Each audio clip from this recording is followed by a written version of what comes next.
Okay, that sounds great. Thanks. Thank you. So hi, everybody, and welcome to the Martha's Vineyard Martha's Vineyard Commission. Sorry, it's been a very long day. Martha's Vineyard Commission Housing Action Task Force. We're really delighted tonight to have Christine Madore from Mass Housing Partnership here to present on zoning for affordable housing. She's going to be presenting a model bylaw mini workshop with some of the key zoning levers that we can pull to encourage, promote, and protect affordable housing. So, and I will keep my introduction short because I know she's got a great presentation for everybody. This is being recorded, so I will send out the recording. Well, actually, I'll post the recording on the YouTube channel as soon as it's available. And that is the Martha's Vineyard Commission has a YouTube channel. There's a housing playlist, and you can find any of the Housing Action Task Force meetings on that playlist. I will also send out the slide deck that Christine's going to be using tonight so that everyone can have access to it. If you're not on an email list for the Joint Affordable Housing Group or for one of the town committees, you can email me directly, silber@mvcommission.org, and I'll be happy to provide you with the slide deck. And with that, I'll turn it over to Christine. Thank you, Laura, and thanks for the intro. I'm going to pull up my presentation. Let me know if you don't see anything. So as Laura said, my name is Christine Madore. I'm a Senior Development Manager at Massachusetts Housing Partnership. And most of my work focuses on transit-oriented development, but aside from that work, I also go to communities like yours to provide training around affordable housing preservation and creation. So for tonight, I'm really great to see a really great turnout and excited to share lots of strategies and ideas with you all. And I also built in some interactive exercises, so you're not just listening to me talk for the next hour. It is pretty late, and clearly Laura had a long day, so I try to make this a little bit more interactive. And some of the results from those exercises will be shared after the meeting. So starting off, I'm going to talk a little bit about who Massachusetts Housing Partnership is, and we'll jump into who's in the room exercise. And after that, a quick overview of what affordable housing is. So we are starting with the same baseline understanding of what we're talking about for the rest of the evening. And finally, I will talk about some strategies to help you create and preserve affordable housing on Martha's Vineyard.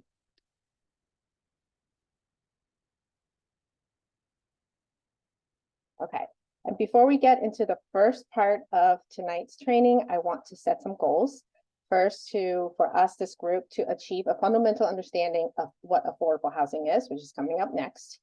And second, learn about policy and regulatory tools to facilitate creation and preservation of affordable housing. Who is Massachusetts Housing Partnership? We are not Mass Housing, we are MHP. So we like to say MHP instead of Mass Housing Partnership.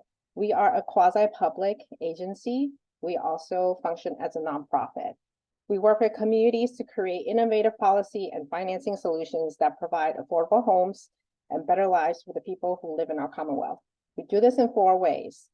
First, through community assistance. The team that I'm on is community assistance. We're kind of the outward-facing team at MHP. We go to cities and towns all across the state to provide technical assistance to help them make informed policies around housing. Some of the training can be topic-oriented, like 40B, or today, just kind of a baseline understanding of what affordable housing and policies are.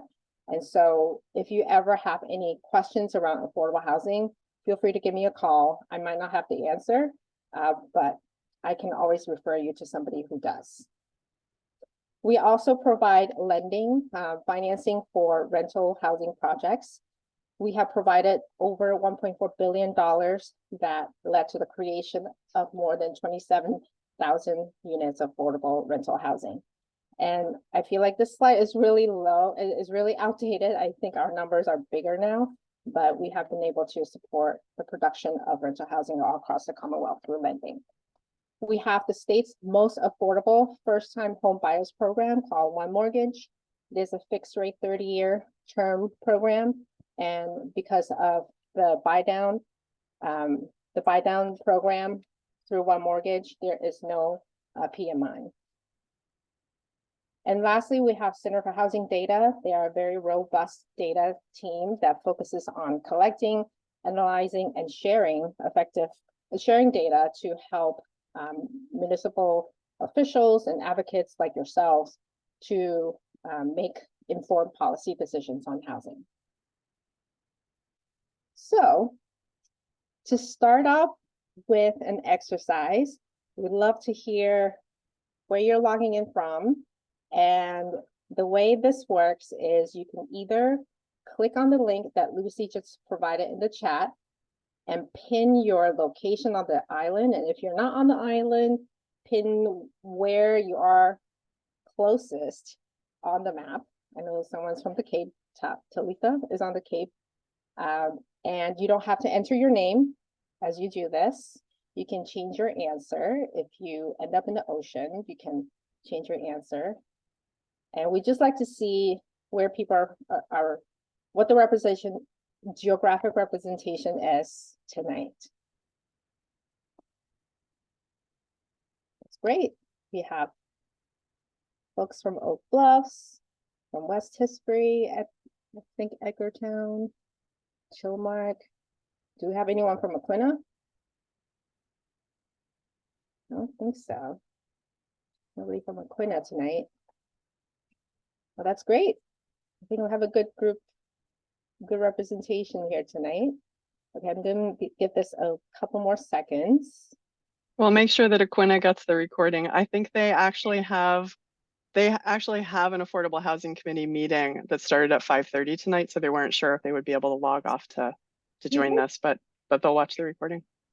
All right, so this is just a quick warm up, and the next question, we'd love to hear from you whether you own or rent your home on Martha's Vineyard. And if you don't live on the vineyard, there's an option for you as well.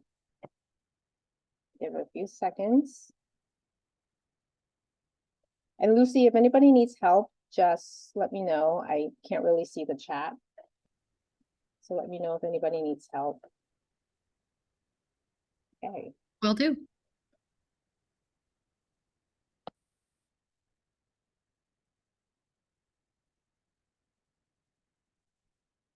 Looks like the majority of our attendees tonight own their homes on Martha's Vineyard.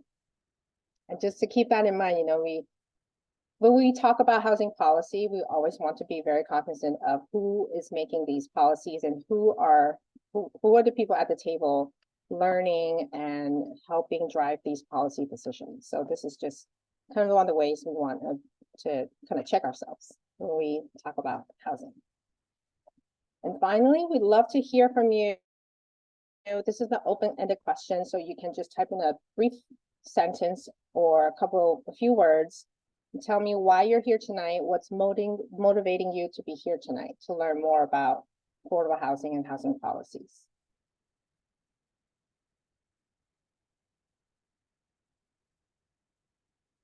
And you can answer more than once, I believe. Community preservation, learn about policy solutions, policy options. Excited about bylaws. That's when I tell people I'm excited about zoning, they fall asleep immediately. So I'm glad we're kindred spirits here. Preserving the island community, that's a great one. Future housing policies. Affordable housing is the #1 vineyard challenge today. I think we can all feel that or perhaps agree with that. Ensure the viable future of my year-round community. That's great. Hear that a lot as well. Learn more about model bylaws and ADUs. Levers to use, support creation of community housing. Love the island. Don't want to see the community deteriorate. We need more housing. Some new ideas, innovative solutions. Okay, the chair of the recently created Edgartown Zoning Bylaw Review Committee needs to know more about affordable workforce, community housing, new ideas. Okay, so it sounds like everyone is excited to learn more about potential new tools that maybe your communities have not adopted before. I hope some of these ideas will energize you, that the ideas tonight will energize you and and you will go home thinking of your next steps and how to take action. All right, we'll move on. Thank you for all those responses. They're great, and they all get saved. So I will share that back out with Lucy and Laura after this.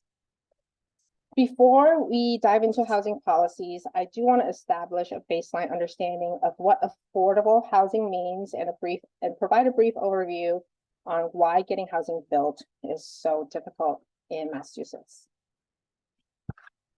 So first, when we say that a home is affordable, it means that a family does not spend more than 30% of their total income on rent, mortgage, or utilities.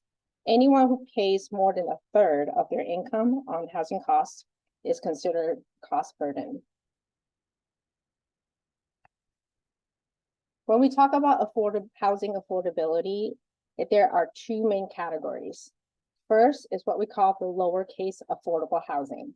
It is naturally occurring affordable housing with no restrictions on who can live in these homes based on income or based on rent. It's really any market rate housing, and it's affordable to the person because they can make the checks, the monthly rent checks. Versus the capital A affordable housing, they're built with subsidies from local municipalities, state or federal funds, or they use those funds to operate those units. They do have restrictions on who can live in these homes based on their total household income, and the rents on these subsidized affordable units are capped at certain levels based on the size of the units. And so people who want to live in these capital A affordable housing units must make a certain income so to qualify to live in there.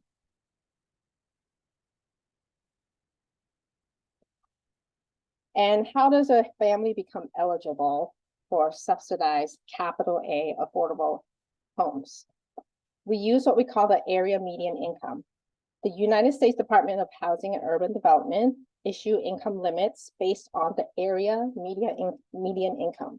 So I'm sure many of you are familiar with the term AMI, and this is issued once a year at the county levels. For Dukes County, the AMI so basically the median family income for a family of 4 people is $124,900. That's this middle figure that's italicized. These county level income limits are important to consider when making affordable housing policy decisions. You want to make sure the policies actually produce or preserve homes that meet your local need based on the AMI that has the greatest need. HUD's definition of low and moderate income is 80% of AMI. So most subsidies that are available for financing affordable housing is targeting around this range, this red box. So 120% of AMI and below. So this means that it doesn't apply to Dukes County because your definition of low and moderate income is well beyond this box. So when you're making housing policy decisions, you have to make sure that the income limits actually meet your local need.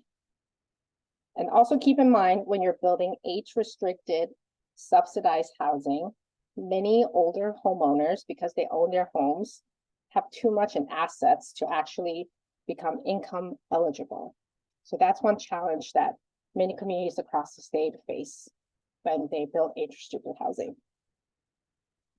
And fair market rents is another way for these units to cap their rents, and they're also issued by HUD annually, and these include utilities. I know that Dukes County Regional Housing Authority uses a certain set of rents for the housing programs.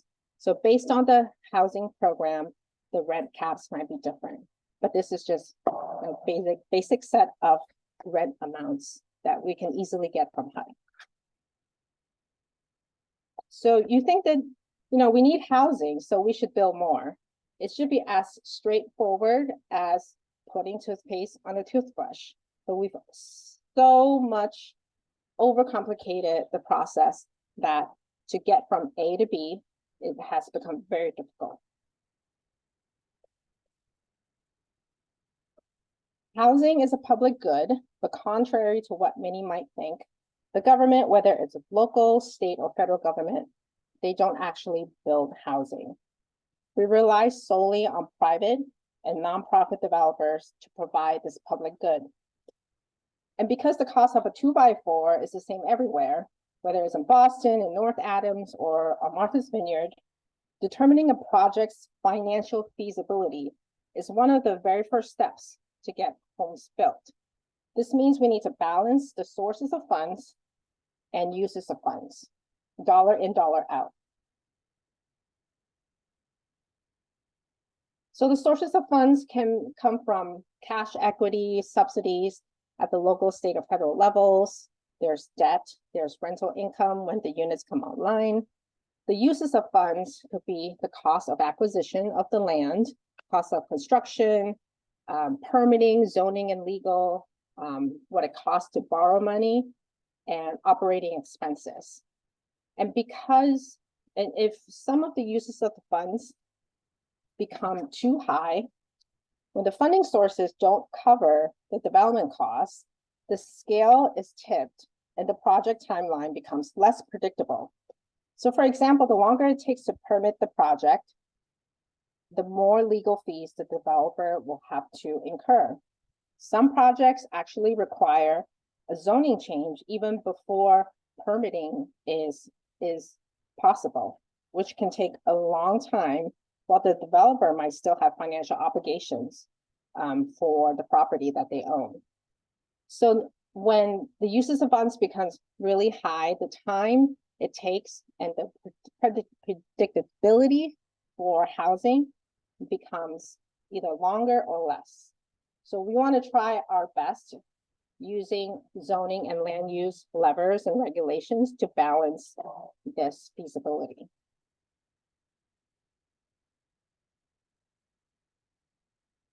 Oh no, am I still here? Yeah. There's just looks like something happened with the presentation. It says internet connection lost. Apologize. Let me try that again. That's okay. Does anyone have any questions so far while Christine's restarting? If you do, you can raise your little yellow hand. Okay, here we go. Oh, here we are. Never mind. So let's take a break. That was a lot of information. I want to take a quick break and ask everyone to jump in and let everyone know if anything surprised you after learning about how affordable housing is and how difficult it is to get housing built. If nothing surprised you, you're welcome to say so as well.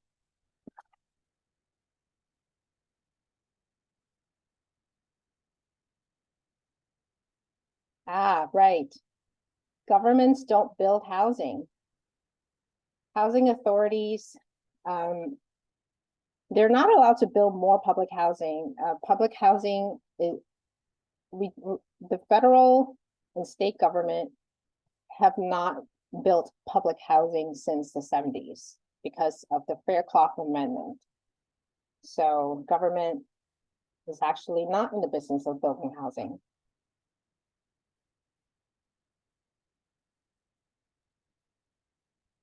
Okay. All right. That's good. Okay, I'm going to move on.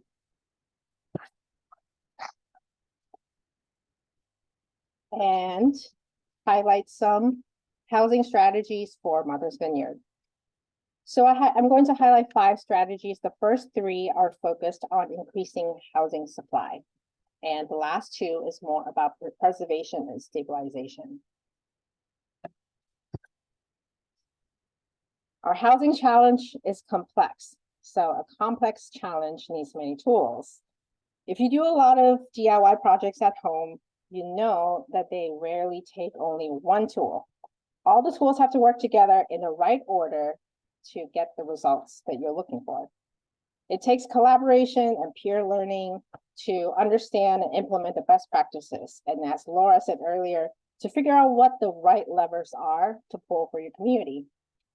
So, for example, even if your community gets a large infusion of money, of capital to fund construction of affordable housing, these developers still need to go through the local permitting process, which are governed by your zoning and land use regulations.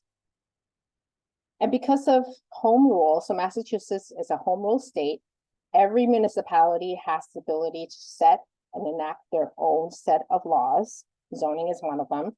You have a lot of power to change zoning to drive the results you want to see in housing production. So the first supply strategy, eliminating persistent local barriers to new housing growth. One of the ways to do that is to explore ADU bylaws. An ADU is an accessory dwelling unit. It is a small residence that shares the same lot with a larger primary dwelling, so a single family lot. It is independent, it has its own utilities. Oh, actually, no, I take that back. It should share utilities with a primary dwelling, but it does have its self-contained living space, kitchen, bathroom, and a bedroom. It's a really good way to encourage gentle density while mitigating impact to neighborhood character. It's naturally occurring affordable housing because of its size and condition. So realistically, you cannot charge very high rents because of the size of the property. There's some benefits of ADUs, such as enabling family members, including caregivers, to reside on the same property while having their own living spaces. An ADU can provide housing for a hired caregiver. It can provide rental income to homeowners, can be a practical option for tenants seeking small, affordably priced rental housing, such as seasonal workers. An ADU can help older residents remain independent and age in their community. So what are some of the policy barriers on Martha's Vineyard that your community should look into and tackle? There is a lot of untapped potential for ADUs on undersized lots. And some towns, and even if you allow ADUs in your towns, some towns have written their zoning in a way that prohibit maybe more than one dwelling or structure on a single parcel, or you require a large minimum lot size in order to build that additional accessory dwelling unit. And the lot size and dimensional requirements, such as setbacks and parking requirement, may be cost prohibitive. So even if you do have an ADU bylaw and allow ADUs, you want to make sure that the development potential of that lot isn't further constrained on an already small lot. So the setback requirements, the higher the setback you require, the smaller the footprint can be. So it might not be cost effective for the developer to build it or for the homeowner to build it. It is very expensive to build even these very small units. And another strategy you might want to consider to make sure that this rental housing stock is preserved year-round is consider placing deed restrictions, especially important when there's ownership turnover for the property. So I'm going to go through some of these strategies before we take some questions, but feel free to put them in the chat in the meantime. The next strategy is mixed-use zoning. Mixed-use zoning basically is zoning that allows a mix of uses on a single property. It's efficient and economically productive way to use land, especially when the land is already limited. Much of New England's traditional downtowns and village centers were built this way well before zoning was introduced around the 1930s. Zoning was originally created to separate uses, the good uses from the bad uses, quote unquote. And it's created a lot of harm in communities across the country since a Supreme Court decision paved the way for communities to adopt them nationwide. And if you want to read more about the harm that zoning has created across the country, the book, The Color of Law by Richard Rothstein is a really great way to dive into all of that. And the mixing of uses is really great at facilitating compact and infill development where land is already limited. It capitalizes on infrastructure that already exists. So you're not paving new roads or looking for ways to invest in new infrastructure to support housing growth and therefore reducing sprawl. It creates the village style development pattern that is already consistent with the character of Martha's Vineyard.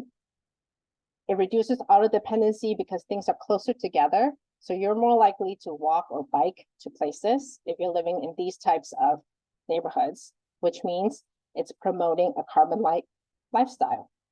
And it provides more housing choice because the types of housing that can build in mixed use neighborhoods can vary in size and places. And it's just a great way to diversify your housing choice. And these mixed use downtowns, they remain popular places to visit, to live and work because of zoning, they're really difficult to build today. So what are some barriers that you want to consider on the vineyard? You want to look into relaxing density restrictions. So the lot size requirements of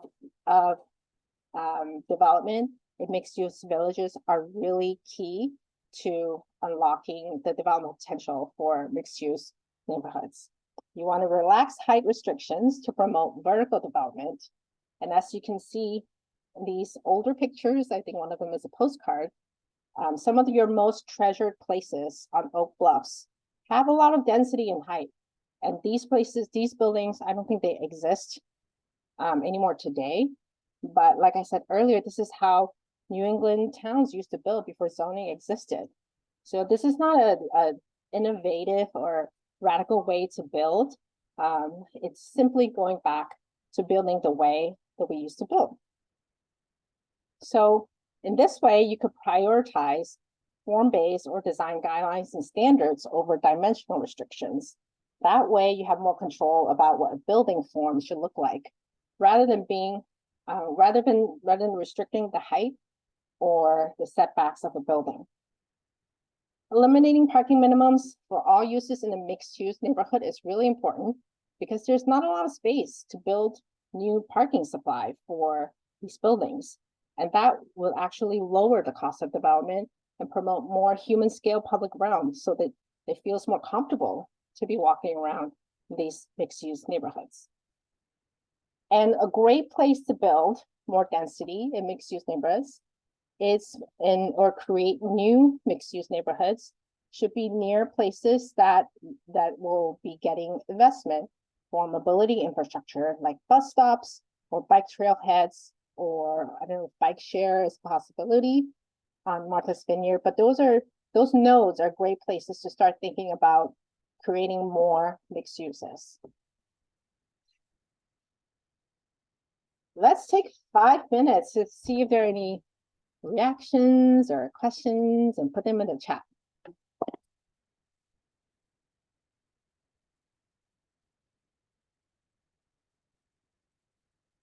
And I'll take a sip of water while I wait. Is there a chat? Yep. It'll just come to me and Laura, but I'll read them out when we get them. Oh, okay. And you might get some too, actually. No questions or reactions? Are our questions going in the chat? I I'm not have one. seeing it yet. Or maybe this is too much to digest. Am I going too fast? I would, you know what? No, Christine, could you explain form-based code? Because you made a mention of, in the last slide of putting regulations around form of the building rather than structural requirements of the building. And I'm hearing a lot about this on Cape Cod and other areas where they're really struggling with how to create higher density, smaller footprints. And they're discovering that the visual of what the building looks like is actually more important to maintaining the character of the neighborhood than necessarily the size or scale of the building. Sure. So form-based code is a new way to regulate land use. And when I say land use, it really, there's no better way to explain this, but zoning is created to regulate land use. What can you build in certain places? So for example, you will say housing cannot exist above a retail store. And so you want to separate those. Or if you do allow those mix of uses, you limit their height, you limit their density, and it's not very conducive to creating the places that we love in these old postcards that we see, these downtowns that are still very much valued today. So a lot of communities have been looking into form-based codes where we don't regulate the use, but we regulate the form. You say that we want our villages and neighborhoods to look a certain way. So there are certain design standards or guidelines that you must conform to so that the places we love and the places that are created from this form-based code is one that is appealing and compatible with our community's character. So you're really regulating the form rather than the uses. And we'll have a little exercise later on in the presentation where this will become very clear. We've got Jeffrey Dubard's hand up, and then one question that just came in the chat is how do we get zoning amended in all 6 towns? Jeffrey, go ahead. Hi, Christine. I was wondering about floor area ratio, and particularly with undersized lots. Have you had any experiencing communities where there is a literal ratio or sort of amount of where on undersized lots you're allowed to build, but based on the size of the lot, the house size is restricted as a way to do that effectively? Are there any other communities where things like that are being explored? Yeah, so floor area ratio is most effective when you are using that for kind of more dense downtowns, maybe in cities when you have large parcels. And it's a good way to restrict height and massing based on the size of the lot. Right. Smaller parcels is not as effective. I did mention it in my presentation because I noticed in some of your zoning bylaws in the communities have FAR, floor area ratio, defined in your zoning bylaw, but there's no actual requirement for FAR. So for undersized lots, I think the key thing here is to make sure that you create a level of flexibility, because these smaller sizes don't conform to one standard or one kind of expectation of what they should look like. They could be oddly shaped. Their frontage might not work so well for tenants to get to. I think flexibility around setbacks and minimum lot requirements are really important because they're already so hard to build because they're undersized. So I think thinking about FARs it's not going to help. So I would say setback requirements are definitely something to explore further. Does that help? It does. I do think that, you know, here where people are very concerned about what's appropriate on a lot because of rural character and those types of things. For instance, on larger, we have a 3,500 square foot living area maximum. And if your lot is larger than that, you get bonuses. And I'm wondering if there's sort of something that can be done in the reverse. But your point is a good one, and I understand what you mean. And the basic principles of an ADU that is that it has to be subordinate to the primary dwelling. So you can't actually build a bigger ADU than the primary home. Right. So yeah, I'm actually not talking about ADUs. I'm talking about how on lots that don't meet the lot minimum in a certain community, we can make those developable for affordable housing. And I was just wondering if there are other examples of it, but thank you for those points. If I think of something else later, I will. Yeah, if you think of a place that I can visit. Thanks. The question about how to adopt zoning in all 6 towns, you have to do it 6 different ways. There's no way to unless you have an intermunicipal agreement, there's a good model in Devon's. Shirley, oh my gosh, I am forgetting the 3 towns. Anyways, in Devon's, a former military base, kind of towards Central Mass, where Mass Development has their offices. There's a 3-town agreement because the military fort covers 3 towns. So they did come up with an intermunicipal agreement about zoning changes. So they need a super majority in order to change any zoning, and it becomes a very high bar for anyone to reach. So I don't think they have attempted, or they have even been as successful in changing zoning, but there has been a couple of attempts that failed. So I don't think you can do it at the same time for all 6 towns unless there's an amazing collaboration among all 6 that could happen. But I'm not sure if that is a reasonable way, a pathway to changing zoning for all 6 towns. But the fact that you're all here and talking together, I think that's a really good sign that there's a level of collaboration that could help have these discussions be productive. And Christine, I think you mentioned that through the Complete Neighborhoods Initiative, like you're supporting Franklin County and looking at zoning, and that's a region-wide approach to looking at zoning. Yes. Bill in the chat says small size of ADUs does not guarantee lower cost if it is used for short-term rental or even summer rental where competition is fierce or for available units. And I think that's why the bylaw that you craft must be context sensitive.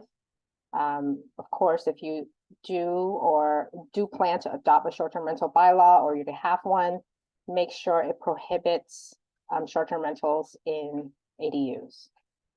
That's actually what my community has done in Salem, that we explicitly prohibit that. Okay, I'm going to move on to the next section. It has been 5 minutes, but please keep the comments and questions coming in the chat.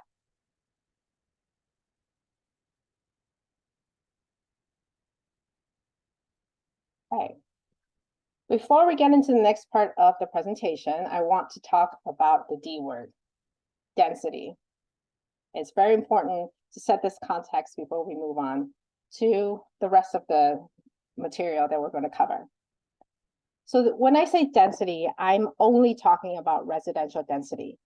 The unit that we use to measure residential density is the number of dwelling units per acre.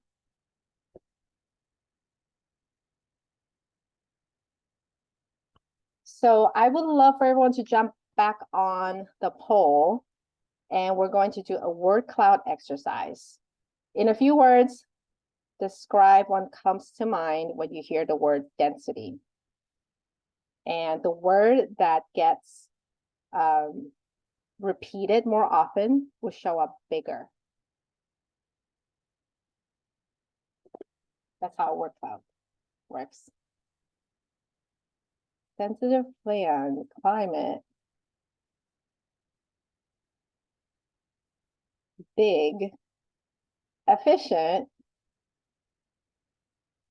Wow, there are no words that are being repeated. That's so interesting. I see better, multi-unit, necessary.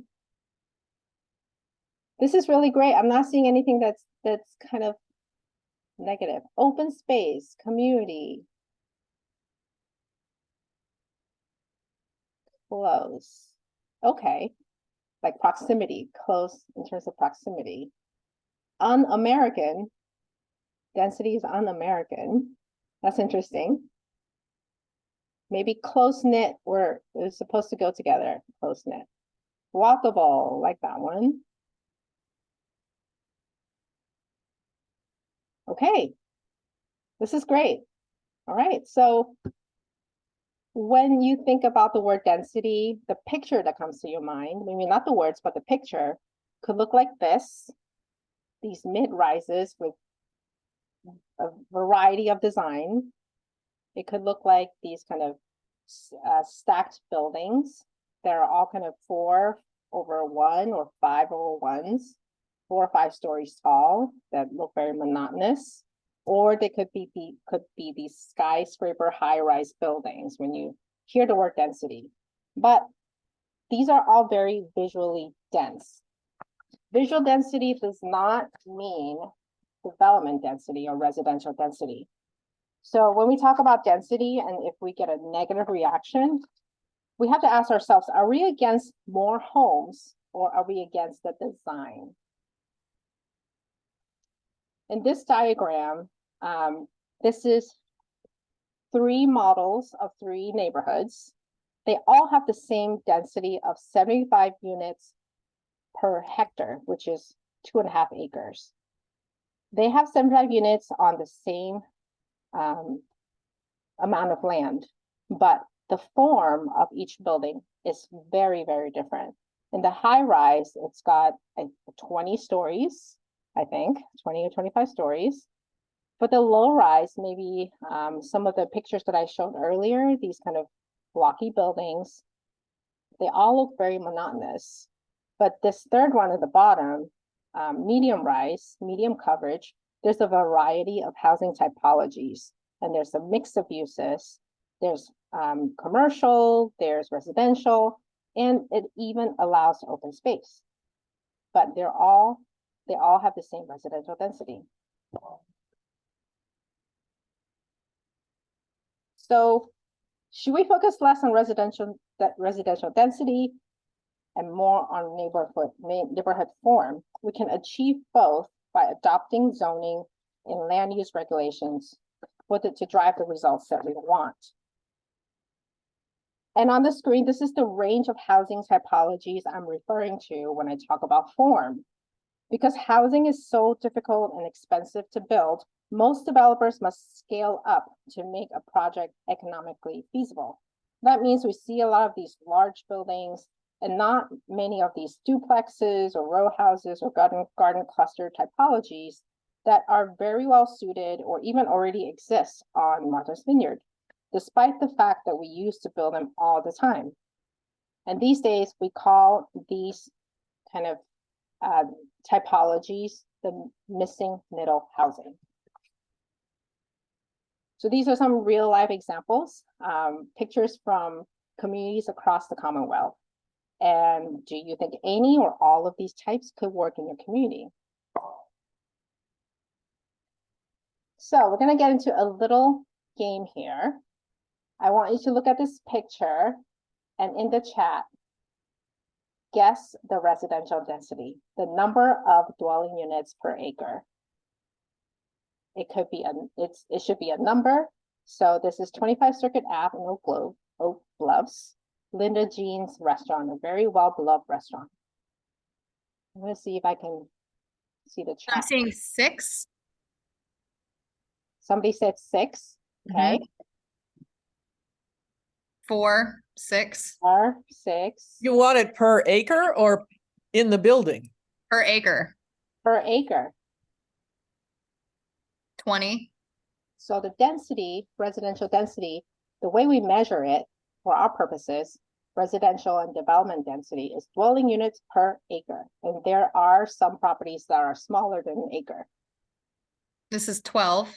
Well, Sorry, I'm seeing 12 in the chat. okay. So the answer is 98 units per acre. And you might be wondering why, because it is such a small building, it's such a small piece of land with 2.5 stories, so 0.05 acres. And the number of homes in this building above the restaurant is 5. So based on residential density, this has 98 units per acre density.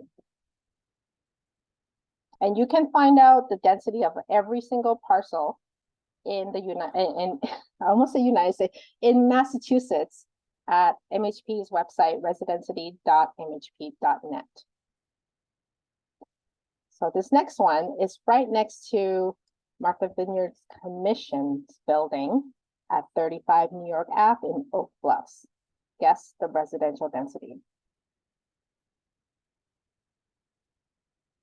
So nobody got 98 the last time. Let's see if you can get this one. Lucy, what are you seeing? 12. 12, okay. Sorry, 85, 85. Wow, 20, 20. Okay, that's a good range. 25. It is 21 units per acre. It is a little bigger than Linda Jean's restaurant. Same number of homes, but the density is much, much lower. It does feel like a bigger building in some way. Looks like a single family or maybe a duplex on the outside.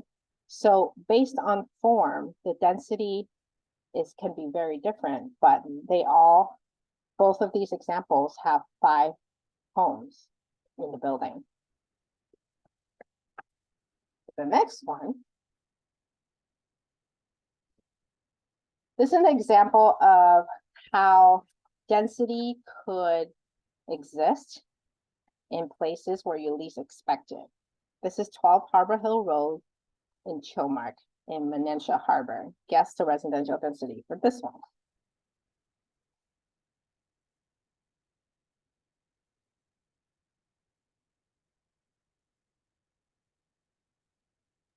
I see Chilmark folks on here. Come on in, Wallace. How many? What's the residential Everyone's density? a little shy now because they think they might get the answer wrong.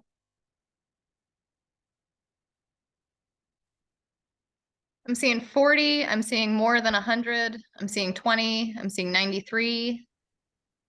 Okay, those are really good guesses. It's 33 units an acre. It's 0.03 acres.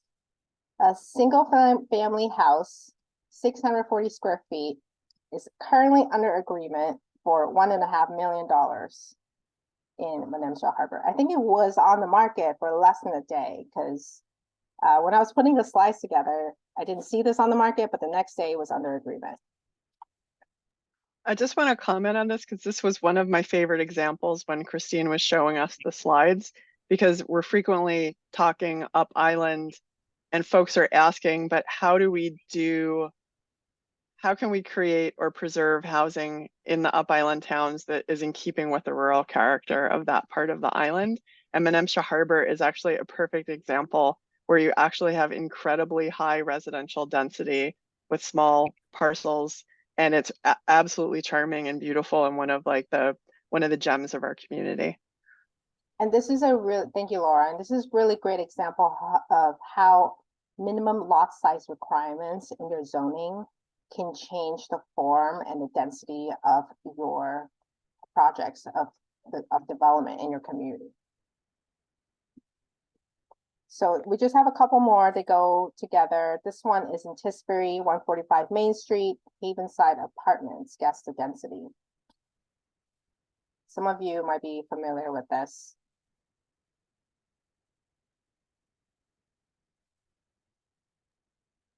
Are you getting any? I'm seeing 50, 50, okay. 20. Okay. People are catching on. These are good guesses. It's 52 units an acre. It's just over 1 acre. It has 68 age-restricted apartments for households 62 and higher. So let's guess this one in Oak Bluffs, back in Oak Bluffs, Woodside Village, 50 Village Road. This is one of the maybe 3 or 4 buildings at the end of Village Road, multiple phase. So the residential density would be for the whole development, not just this building. This is the only good picture I could find. So we're seeing 50, 54. Okay, good. The residential density of this development is 11 units per acre. It is 9.5 acres and it has 103 age-restricted apartments for 62 and higher. So this is actually much bigger than Havenside in terms of the lot size, but the density is much lower, almost double the number of units, but 5 times less dense. So it's just a way to illustrate how form and density they don't really, when you think about the form, it doesn't really tie into the density that you might have in your head. And this is just a quick exercise to challenge your assumptions about density before we get into more discussion around density. So density can take many forms. We can meet the increasing demand of housing in our communities and enhance existing character. They can happen at the same time.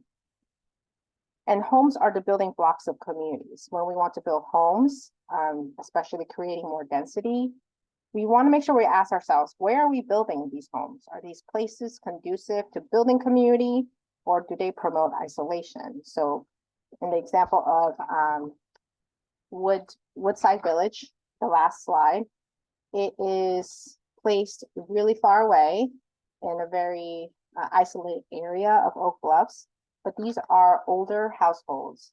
And so do we intentionally site these denser projects far away from services and amenities from people who might need it more?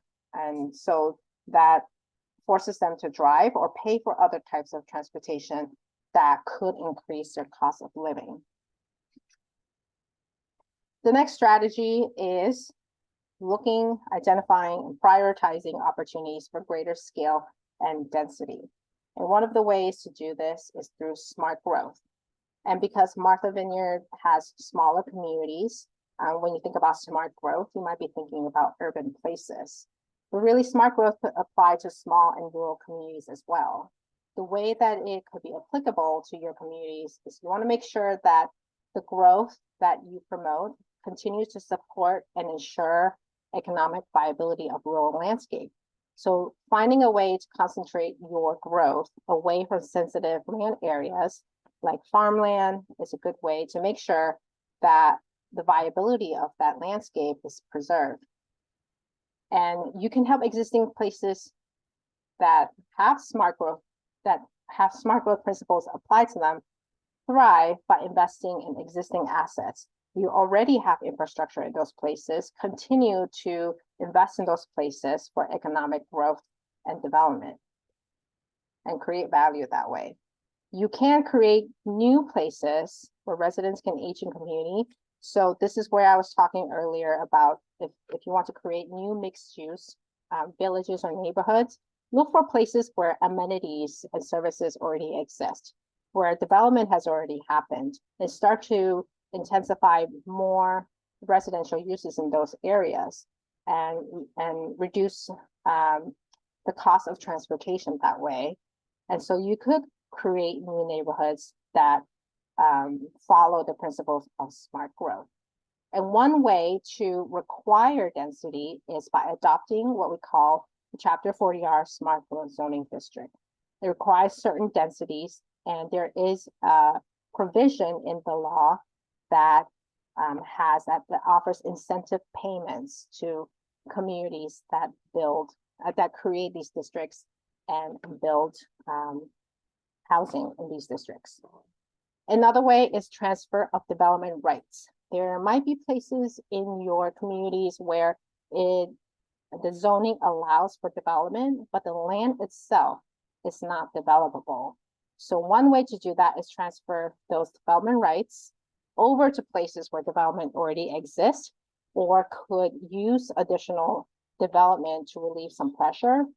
And you are achieving two goals by investing in places that could use the investments like downtown villages, while also preserving places that might have sensitive land that deserve to be preserved.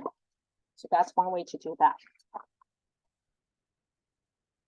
On Martha's Vineyard, this might be redundant a little bit, but some ways that you can apply smart growth on the vineyard is to incentivize infill development in your existing downtowns or development areas or corridors.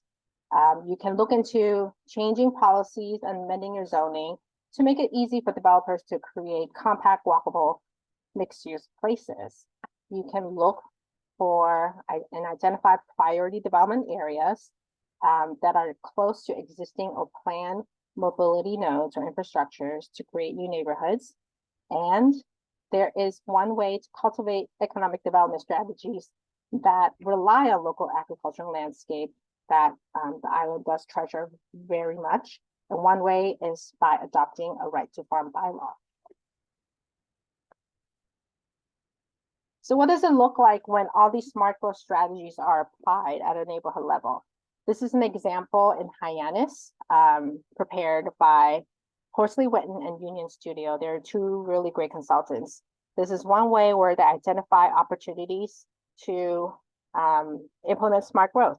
So you can see that there are infill lots that are underutilized, could use more development density. There are places that have single family lots where ADUs are potential. And these look like single family neighborhoods, or single family lots, or maybe 2 or 3 family lots that have the space for an additional ADU. There are places where you could redevelop underutilized properties.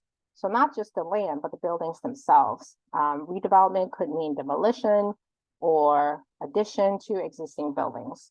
There's retrofitting existing structures. So this is also known as adaptive reuse.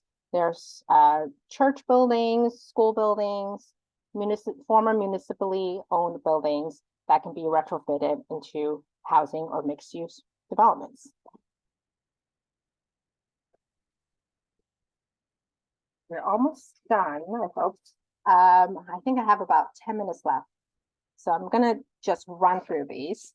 So you might be wondering, yes, density, but what about water, wastewater? So what does density look like on Martha's Vineyard? Some of these strategies could be applied on the vineyard. How do we make sure that the investment in infrastructure takes place to support new housing? You could align your infrastructure financing and regulation to support new housing. So one of the ways is to apply impact fees. For new projects, you could ask the developer to contribute to an impact fee, but that fee, it's most effective when it could tie back to your community's capital planning. So capital planning usually goes for up to 5 years or more. And so if you can identify a way that projects would actually come back and invest in your infrastructure, this is a really great way to link the impact fees to actual investment in your infrastructure that could support new growth in the future. Another way is installation of innovative alternative systems. This is on-site denitrifying systems that typically cost the cost of a standard septic system, but they're augmented to remove nitrogen and other nutrients. I think there's a big grant that was set up recently to support more installation of these IA systems. And we talk a lot about wastewater and what to do with wastewater, but we don't really think too much about reducing water use. There are ways to adopt policies and programs to promote water neutral growth. And some of the ways we can do this by growing our community without increasing water demand. First, you want to promote water conservation for existing residents. And next, you can require new development to be as water efficient as possible. And there are communities that already do this in their bylaws. You can set up what we call a water use mitigation program or a water bank for businesses or developments to pay into that could offset the increased demand from new residents and businesses by saving water elsewhere. So this water bank could pay for efficiency improvements in other buildings. They could they could fund rebate programs like water efficient appliances, rain barrels, and they could also fund public education outreach programs. And this is just a quick graphic of how much density is supportable for by acre for the different types of developments. So for example, for a duplex, if you have a septic system, for every usable acre, you could support 8 units in the form of a duplex. And if you have sewer, that goes a little higher to 12 units. I love this table. Joe Pezzanola at Hancock and Associates put this together. Any reactions or questions to those? There's a question in the chat from Bill Vino at the Martha's Vineyard Commission.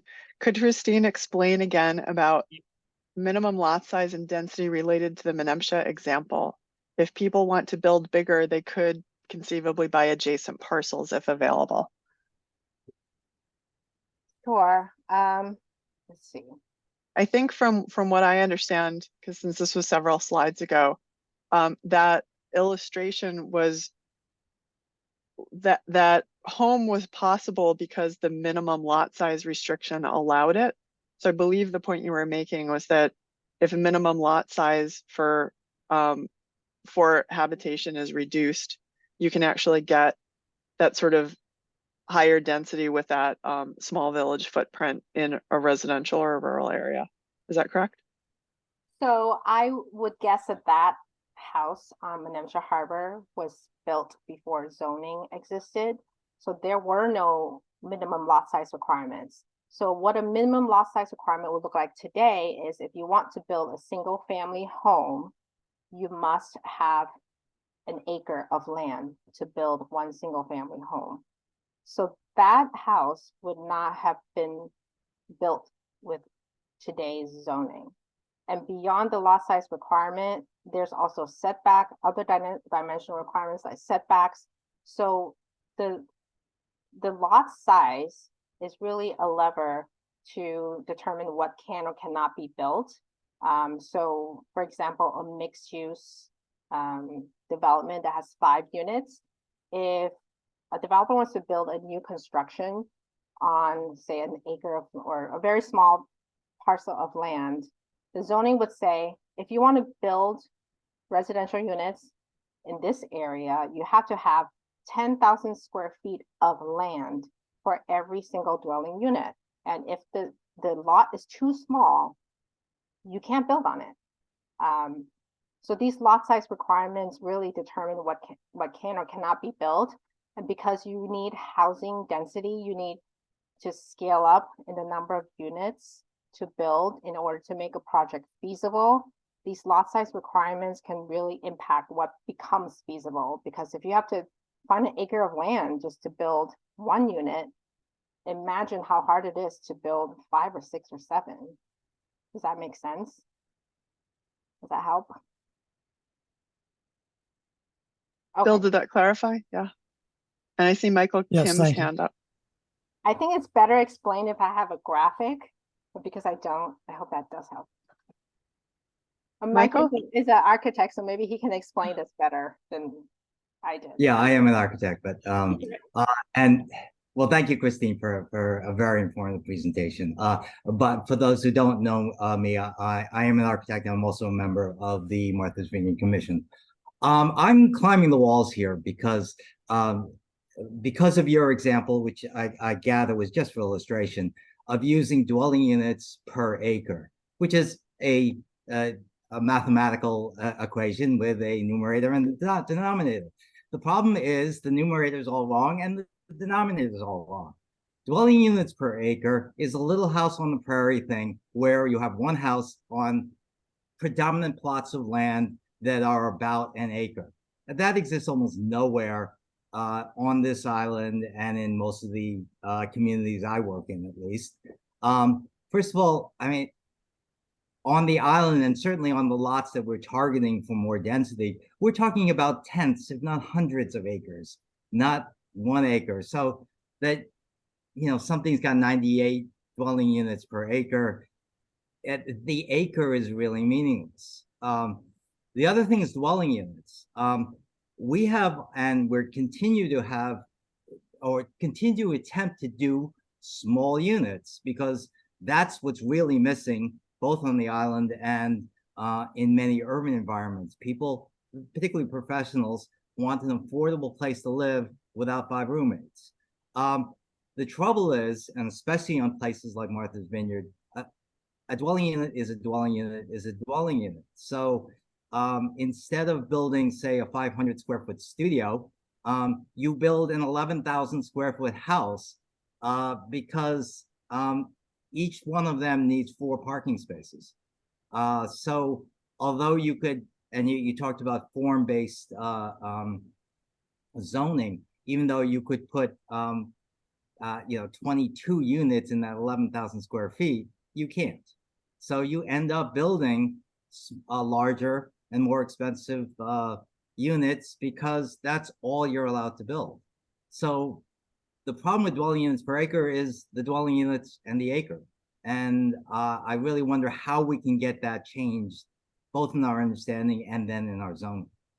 Yeah, and I understand that this could be a really complicated topic to grasp in just within an hour. But the truth is that we use these measurements and these requirements, these dimensional requirements in our zoning that may or may not make sense, but is applied to many different communities rather than having the community decide what works. And it could be one neighborhood could have different standards than another one. So I completely agree with you. These rules may not always make sense. And this is, I hope, the start of some really productive discussions of making sure that our zoning and land use regulations actually drive the results we want to see. But you're absolutely right. Like some of these parking requirements really impact what gets built or not, because they take up land too. And it reduces the size of the homes that you want to build. I see Jeffrey's hand up and then John Abrams. Thanks. And yeah, Michael, I'm glad you mentioned that. And I just wanted to say, firstly, I imagine some of those density illustrations probably scared the heck out of people as to what is possible. But the Menemsha house was one that I thought was important because of the size of that house. So 690 square feet, I think. So let's imagine, we take a 3-acre lot in West Tisbury, for instance, where 3 acres is the minimum. Well, we could build 4 of those small houses, and in essence, be very close to the maximum living area for a lot. And it is density relative to the town, relative to our expectation. But I would think that it would be appropriate. So, those creative interpretations of what density is for a specific place, I think are really important to remember. Yeah, dude, those are really great points. I think I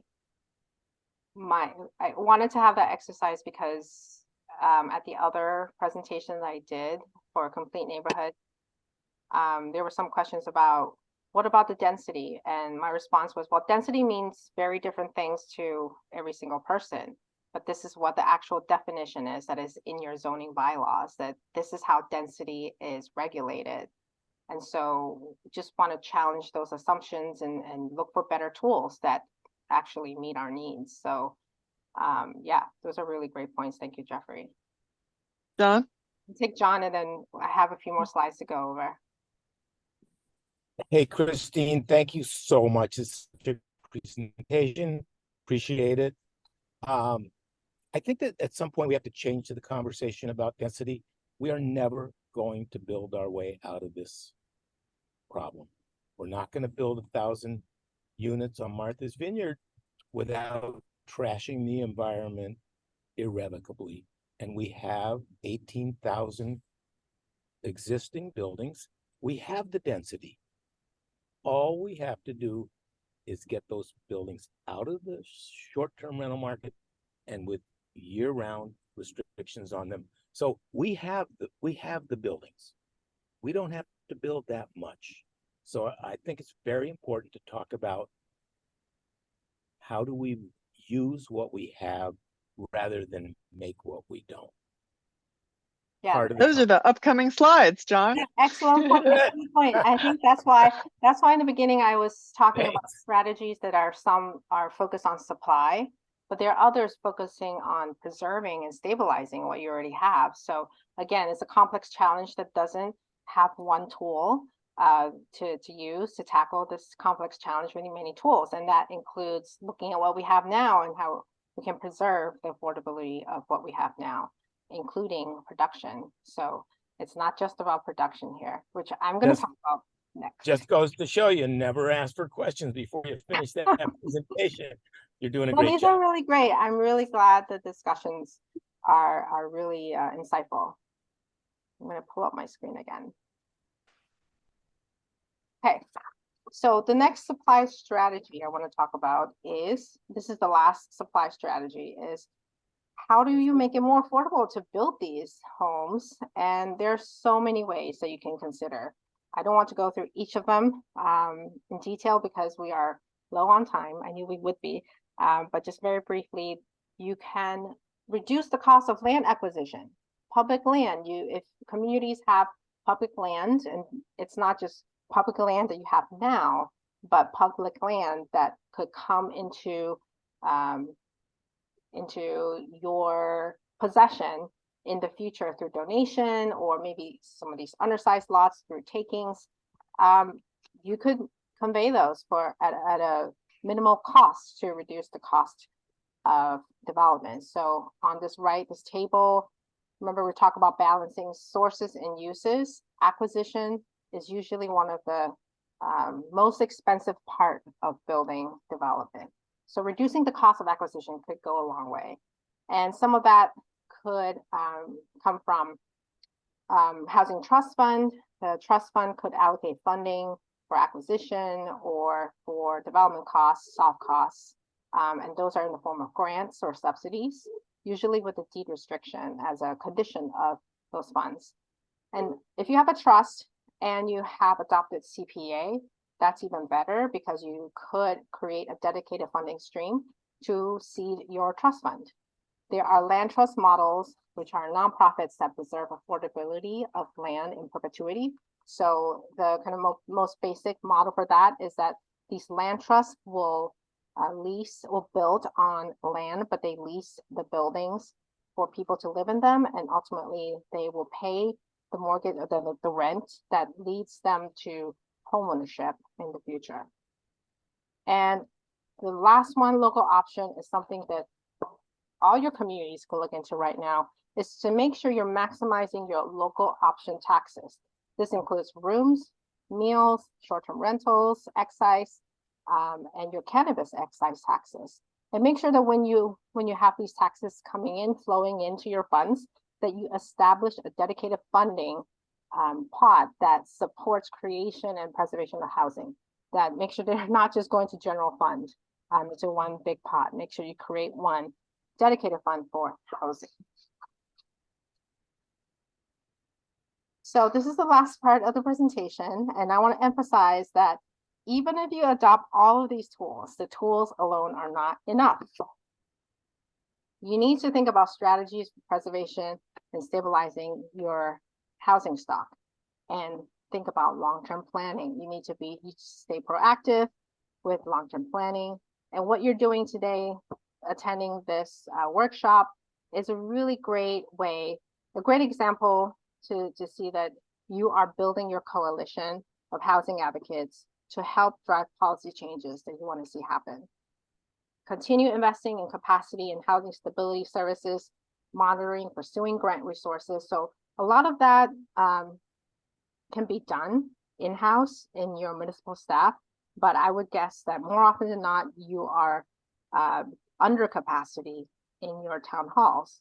So one way to invest in capacity is considering a regional housing service office to dedicate staff and resources for affordable housing. And RHSO, they do exist in different parts of the Commonwealth, and their role could include monitoring, asset management, program development, analyses and studies, maintain a website, provide housing stability services to people who need them.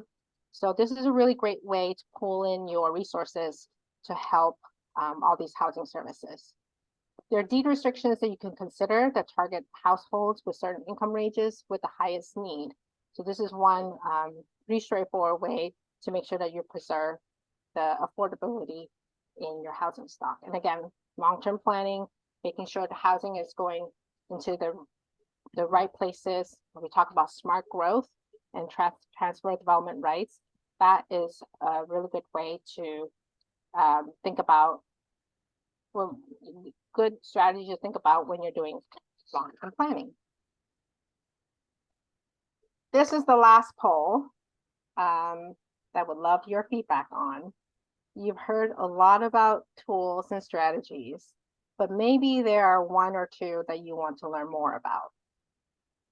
And either myself or my colleague could be an expert on one or more of these, or we could have a consultant come in and take a deeper dive on some of these topics with the task force in the future. But would love to get a sense of what everyone's interested in for the purposes of planning. So I'm seeing ADU is high up there, mixed use zoning. So mixed use, smart growth is kind of the same, I would guess. Okay, so I'm gonna say ADU is the focus right now and has the highest interest. So Laura and Lucy and I, perhaps we can have a side conversation of maybe what other technical assistance that you could use, or any other training or resources that you could use to help you learn more about ADUs. And I know that there's a lot of interest around island-wide model ADU bylaw. So we will look into what can help you there. So mixed Thank use you, smart growth is Christine. really great. Yeah. Jump on that point for everyone in the audience. I have just completed an ADU in Oak Bluffs, and you are invited to check out how pleasant it can actually be. So you can reach me through my website, mkmarchitecture.com, and I invite you to come see it. You can, That is such if- a great way, because I've had so many developers reach out to me and ask me, hey, does anybody want to look at my ADU that I just built? And that could really change minds about what an ADU is. was that mkimarchitecture.com? Is that what you said? Yes, or Okay. mkim at mkmarchitecture.com if you want to MKim. read. But we do have, Very, very pleasant, let me tell you. yeah, sure. I have an ADU myself in my basement. But we don't rent it out. It's just in my basement. I think we can also, if folks want to contact me at the commission, Michael, maybe I can arrange a group tour of your ADU. That might be a good opportunity.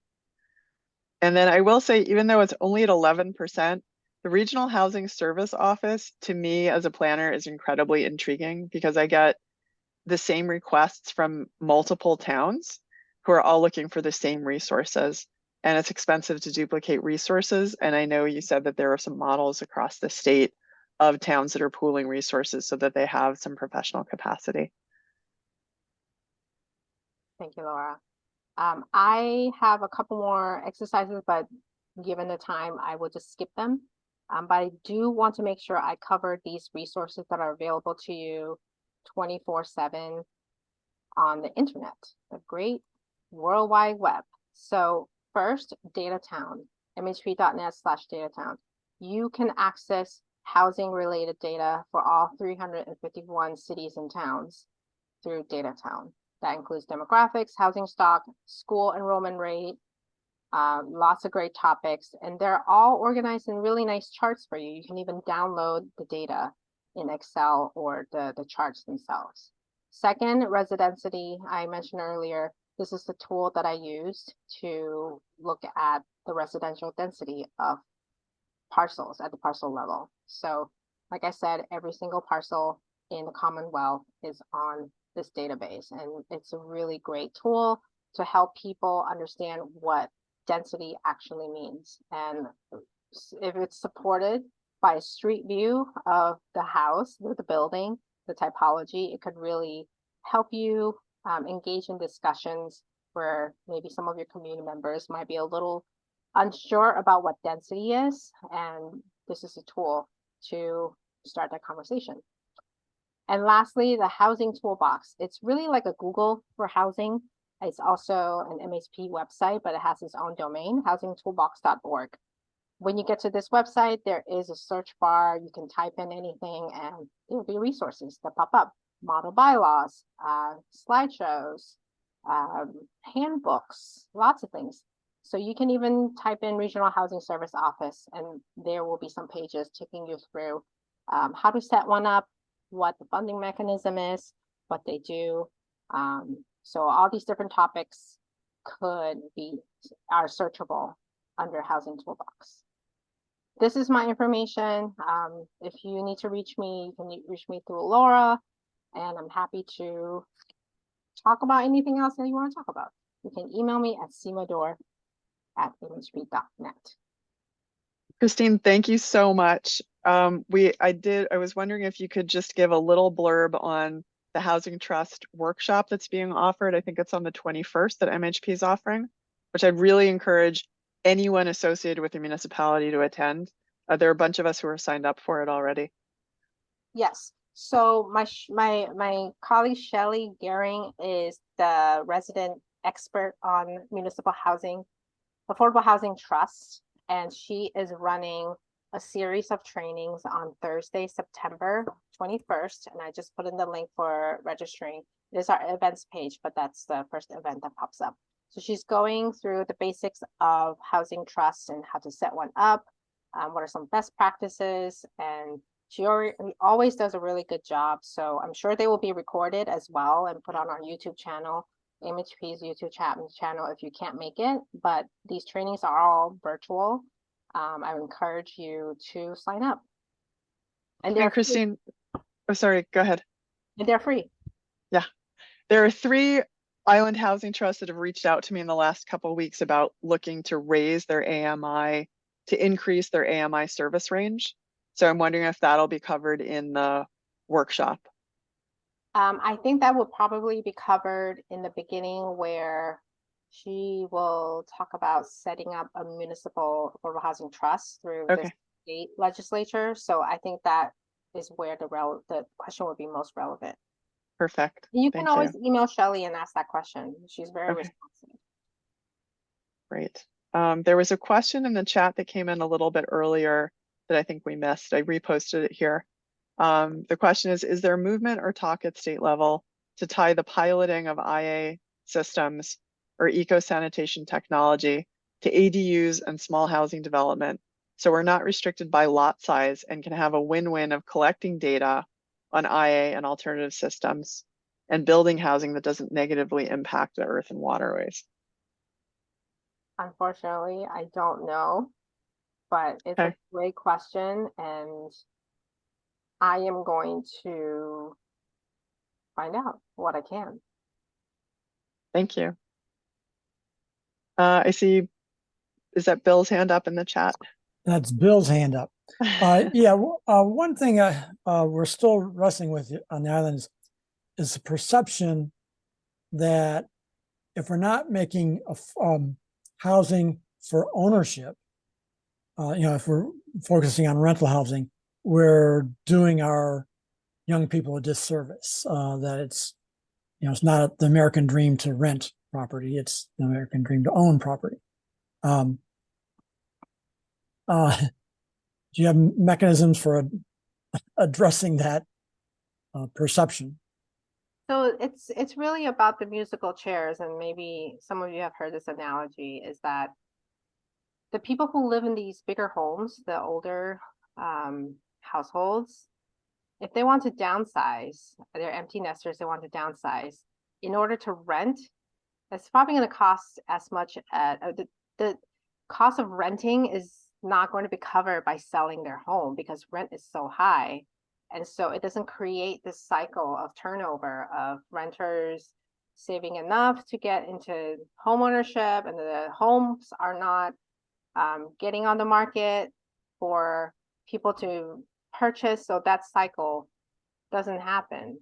So if you even build more opportunities for home ownership, they could look like condos, and they could be smaller units starting with 2 bedrooms, and they would cost the same to build, and you need scale to make them financially feasible. So I think this could be a really one-dimensional answer to your question or your comment, but you need to build at all levels, not just homeownership or rentals, all sizes, so that everyone has lots of options that are suitable for the life stage that they are in, so that musical chairs could start to run again, that cycle. I hope that's helpful. Yep, thank you. Are there any other questions? It's very quiet. Well, we're getting to 8 o'clock. So if there are no more questions, then I'm going to say thank you everyone for attending, and a big thank you to Christine for this really informative presentation. Thank you, everyone. I am not going anywhere. I am available for any questions, and I hope the vineyard communities do apply for complete neighborhoods, and you will probably get sick of me if you do. I can only hope that we see you enough to get sick of you. But I'm really excited that there's all this energy and momentum to do something about affordable housing, and this is a really good. I don't know, I want to say it's a good start, but it's been really great to spend this time with you. Feel free to reach out anytime. Thank you. Thanks, everybody. Have a good night, everybody. Thanks, Laura. Thanks so much. Thanks, Christine.